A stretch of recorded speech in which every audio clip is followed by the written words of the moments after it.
Hello, this is the second half of the Hell-Knight painting tutorial where I'm going to show you guys a little bit more work I've done to the miniature and how to make a convincing cobblestone base using a piece of plastic card. I believe this is supposed to be rooftop texture for railroading. I've always used this cobblestone, but this is just a sheet of polystyrene that's formed into a shape. It's nothing really all that special, but it does help for basing material for minis like this that you don't want to go out and specifically make a base for with 3D printing software or any kind of STLs you want to spend money on. Plus, there's something nice about a handmade base.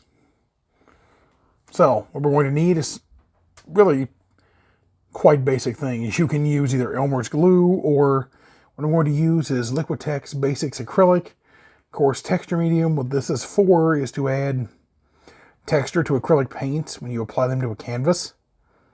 But the same rule can apply here. Remember, all artist materials will apply for this same type of material. So we're going to take our trusty piece of card here and we're going to just squeeze out a pretty decent amount of this. As you can see, essentially what this is a little bit of acrylic medium with basically sand in it, which is what most texture pastes are. Now we're going to take a texture tool. You don't have to use Citadel's texture tool. You can use anything you want. You can use a piece of an old paintbrush, an old stirring stick. You can use sculpting tools like the ones back here in the cup. You can use a pencil that's busted and shaved down. You can use a toothpick. Just something with a flat, nice, blunt point on it that you can get into some cracks and crevices with and really spread around on the base nicely. So, let's get started. Now, as you can see, what I've done with the mini is I've gone in and I've applied a silver highlight to all the edges of the purple. Essentially, you can do the same thing with just a purple paint and a silver paint of your choice. Once the purple paint's dry, you go over with a rough dry brush or an edge highlight, whichever you choose, over the edges of the silver armor. And you just go in and apply a nice highlighted edge, so that way you pick out details like the face, these little horns here on the knee pads, the shoulder pads. I painted the horns using a Tamiya buff. It's a great bone color. I painted the teeth of the face silver. I polished up some of the blends on the sword. I went ahead and I polished up the cross guard. I polished up the handle. Now, let's get our base started. So, first things first, we're going to get a reasonable sized amount of our acrylic paste. What we're going to do with this is we're going to then liberally apply this all over the base of the miniature. Now, it's nice and simple. Just start applying it like so. Not having it really monstrously thick really in any area, and avoiding overspilling onto the face.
more detail. So I'm going to apply our cobblestone over that. What I have here is a bunch of the little individual squares of the piece of plastic card cut out individually using a pair of nippers and a hobby knife just to get individual cobblestones. And we're going to apply these relatively simply. What we'll need is a pair of tweezers. Alright, so we won't want a pair of locking tweezers for this because locking tweezers will just lock the head of the tweezers into the pile of cobblestones we have. First things first, we want to set our center stone. This is the way we can build all of our stones around it. Of course, this will be a tedious task, but it is worth it in the long run. So just place your first stone right in the center. Tamp it down just a little bit into the acrylic paste, and you'll get something like this. It probably won't show up too well on camera since it's a very bright white piece of plastic card going on to kind of a cream white acrylic paste. So I don't expect it to really show up much. We're not trying to have perfection here. We're trying to have kind of a nasty looking unkept cobblestone street. Like what you'd see in an old European town or in some of the early English settlements. It doesn't have to be pretty. We're not trying to make it look pretty. If we were trying to go for a clean, well-kept cobblestone street, we would have just cut the pieces of plastic card to scale with the base and would have just applied it that way. That's not what we're going for. What we're going for instead is a very battered look, very beaten look. This is a more time-consuming process, sort of. What I mean by this is that basing is time-consuming, as is. But doing it this way, where you lay each individual little piece of cobblestone, is very time-consuming. Hopefully you can see this, and I'm not just sticking a little piece of white plastic into a white void. Hopefully you can actually see the cobblestone effect. What we have here is one that's two of them. That's fine. It just makes this easier to fill out. If you hear a clicking, that's the sound of my tweezers going into the little cup to grab the individual cobblestones.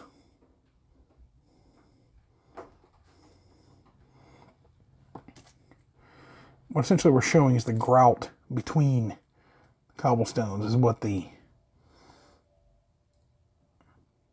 acrylic paste is really acting as, is the grout between these. Because if you look at old cobblestone streets, they definitely were not a clean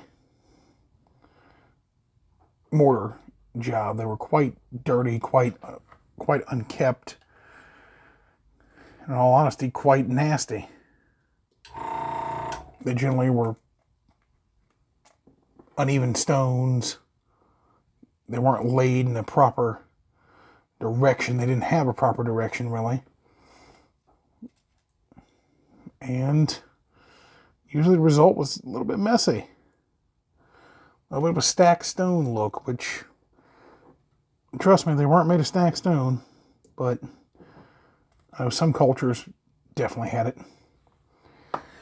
And there we go. That's the effect you'll get.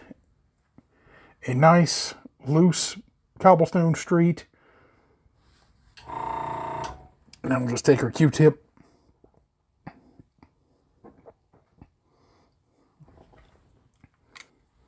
And we'll just start removing some of the runoff we've had with this. It's not a crazy amount, but it does help when you get around to painting the base rim and painting the base, knowing that you've kept this pretty clean. So we're just gonna, again, try to remove it from around the feet, and there you go. There's your finished look. Let me get this little piece of fuzz that has come off the Q-tip. There we go. There's your final look. An easy, simple cobblestone street that in the next video I will paint up and explain how to paint cobblestone streets. So that will be in the next couple of days, possibly a week.